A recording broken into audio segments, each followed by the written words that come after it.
Bencana yang Allah datangkan dengan dosa yang mereka buat, ini bisa menghancurkan sebuah negeri. Bisa membunuh ribuan nyawa. Bisa menimbulkan kerugian ratusan miliar, mungkin triliunan. Kerugian yang mereka yang munculkan lebih besar. Memang nggak bawa bom, tapi sebab akibat berjalan. Sebab ada homo, maka terjadilah bencana ini. Wahai kaum muslimin, belum pernah sepanjang sejarah Republik Indonesia ini terbentang ada peristiwa bencana yang aneh-aneh kayak di Indonesia sekarang. Betul? Di Palu aneh, kalau hanya sekedar gempa disusul tsunami mah itu udah biasa. Itu udah biasa. Tsunami kuat datang, gempa kuat datang tsunami, itu biasa.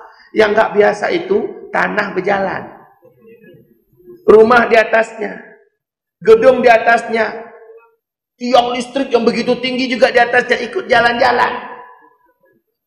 Lalu habis itu nyungsep semuanya. Dan muncul penggantinya tanah liat. Muncul penggantinya apa yang ada di dalam perut bumi, gantian di atas. Yang di atas udah jadi pengisi perut bumi. Falamma jaa amruna ja'alna 'aliyaha safilaha. Ketika keputusan kami sudah bulat, kami jadikan yang di atas masuk ke bawah, yang di bawah naik ke atas. Itu firman Allah. Ternyata penduduk tempatan atau orang-orang yang menyaksikan kejadian itu tidak mengambil pelajaran. Maka Allah susulkan ke depan. Disebut dengan likuifaksi kan itu kan. Proses itu disebut dengan likuifaksi. Di mana yang di atas masuk ke dalam, yang di dalam naik ke atas. Nah, ke depan, kalau orang-orang menyaksikan kejadian itu, kita di Sumatera, kita yang di Padang, kita di Lampung, kita di Palembang, kita di Medan, kita menyaksikan, tidak mengambil pelajaran bahwa ini bukan biasa. Ini gara-gara ada sesuatu yang luar biasa yang menjadikan Allah mendatangkannya. Lalu kita tidak ambil pelajaran. Cara pelajarannya apa? Stop yang ada di daerah kita. Kejadian yang sama, penyebab yang sama. Stop di daerah kita. Jangan biarkan. Karena kalau dibiarkan, lanjutan firman Allah. Wa ja'alna 'alaiha hijaratan min sijil. Bukan hanya likuifaksi, kami datangkan pula nanti hujan-hujan batu panas dari atas kepala mereka.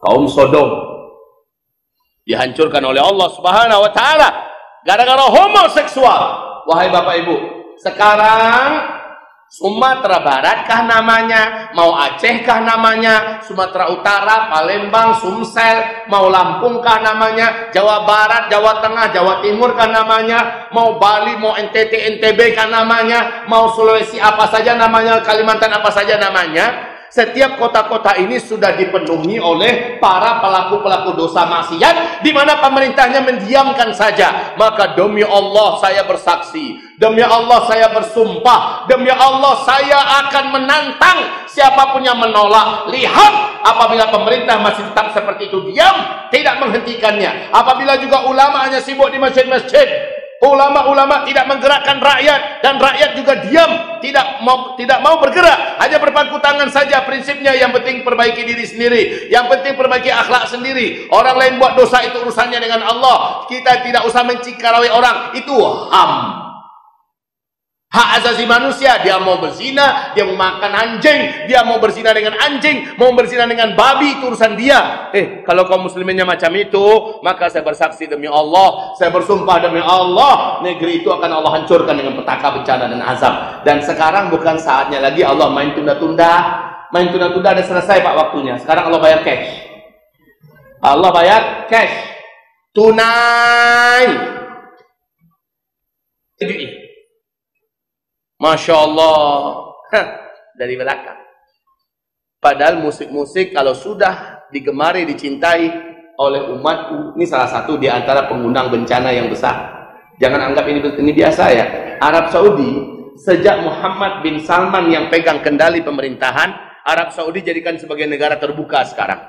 Ya, budaya-budaya dari Eropa, dari Barat, dari mana-mana dipersilakan masuk secara bebas. Arab Saudi sekarang sudah jadikan sebagai negara liberal. Maka organ-organ tunggal, konser-konser musik raksasa, menghadirkan penyanyi-penyanyi level dunia sudah biasa dibuat di kota-kota besar di Arab Saudi hari ini. Maka wajar toh kalau Arab Saudi langsung dicabut berkahnya oleh Allah Subhanahu wa ta'ala. Wajar. Bencana di sana, bencana di sini. Bagi saya mah itu biasa. Dan ke depan lebih berat lagi. Insya Allah ta'ala. Insya Allah ta'ala. Ustaz tahunya dari mana? Kalau nggak Rasulullah ngasih tahu, kita tahu dari mana? Saya bukan peramal. Mana saya tahu? Apa yang saya katakan 4-5 tahun yang lalu terjadi sekarang semua, Pak. Apa yang saya katakan waktu 2015 ketika itu saya ada di Sydney. Saya sampaikan di 2015 apa yang akan terjadi di 2017.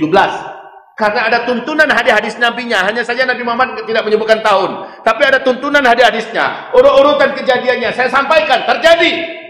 Imbauan saya Bapak Ibu kepada Bapak Ibu semua.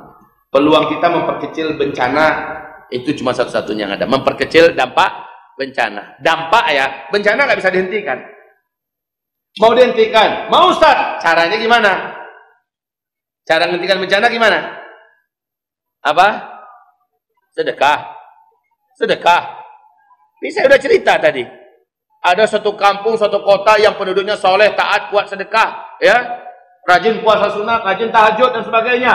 Hancur, semuanya habis.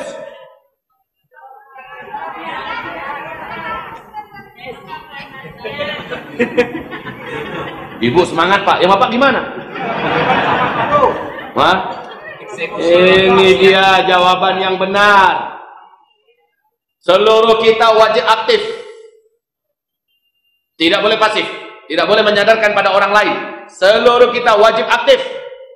Menghentikan maksiat yang dibuat di negeri kita.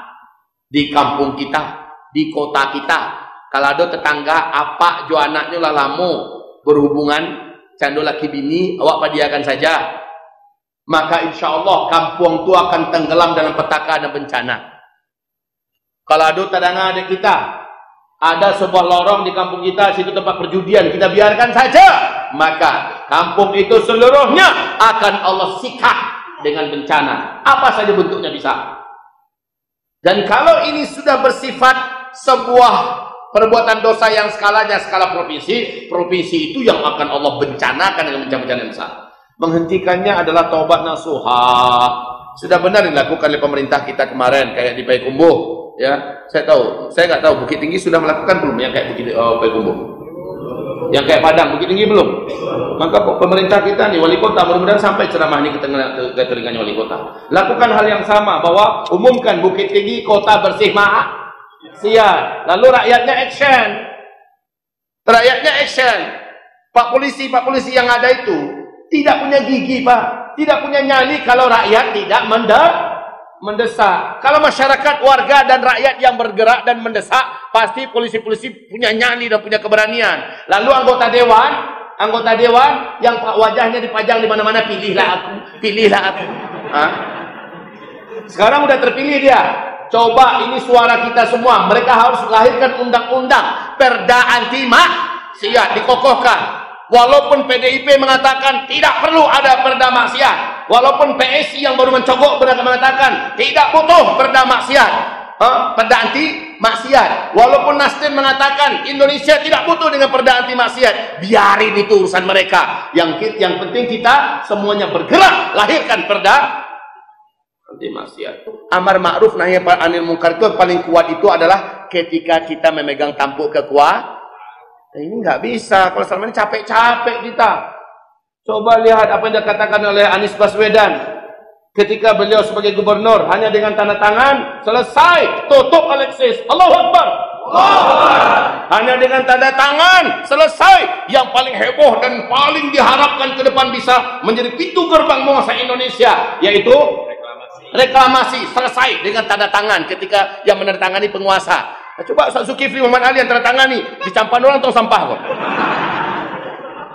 Tapi kalau kekuasaan di tangan kita, tanda tangan selesai, Pak. Nggak usah capek-capek. Maka kekuasaan harus dipegang ke depan oleh orang-orang soleh. Setuju? Itulah program amar bil ma'ruf nahi anil munkar yang paling benar. Program amar bil ma'ruf nahi anil munkar bukan berarti nampak padiano. Pokoknya tunggu tanggal 19 April besok, 17 April besok. Nggak bisa. Kalau nampak sekarang juga harus kita padamkan. Tetapi program yang terkuat adalah cucu aja tua. Kalau nampak tuh. Oke, baik. Itu program amar bil ma'ruf nahi anil munkar yang paling efektif.